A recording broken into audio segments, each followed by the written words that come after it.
Today Telugu funny comedy jokes. పక్కింటి అమ్మాయి, అక్క చికెన్ ఫ్రిడ్జ్‌లో పెట్టమని ఇచ్చిన కదా! అది ఇవ్వవా? భర్త మనసులో, అయ్యా! కక్కుర్తి పడి ఆ చికెన్ నేనే తిన్నా. ఇప్పుడు తెలిసిందే అనుకో, నా ఇజ్జత్ మొత్తం పోతది. భార్య, ఈ ఫ్రిడ్జ్‌లో చికెన్ లేదేంది? మా ఆయన ఇట్లా తిన్నాడేమో అడుగుతా. భార్య, బావా! ఫ్రిడ్జ్‌లో చికెన్ పెట్టిన కదా! నువ్వేమైనా చూసావా? భర్త, గడ్డ కట్టిందని బయట పెట్టానే, పిల్లి గిట్ల తిన్నది కావచ్చు. భార్య పక్కింటి అమ్మాయితో, గడ్డ కట్టిందని బయట పెడితే పిల్లి తిన్నదిరా. పక్కింటమ్మాయి, పర్లేదక్కా, మా కుక్క సగం తిని విడిచిపెట్టింది. ఏం కాదులే.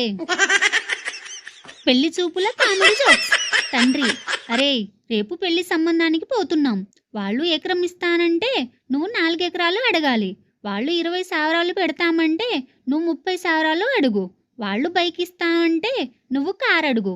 కొడుకు, ఆపు, నాకంతా అర్థమైంది. వాళ్ళు పిల్లనిస్తామంటారు, నేను పిల్ల తల్లిని అడుగుతా. Please subscribe my channel. Like కొట్టండి, షేర్ చేయండి. Watching my video.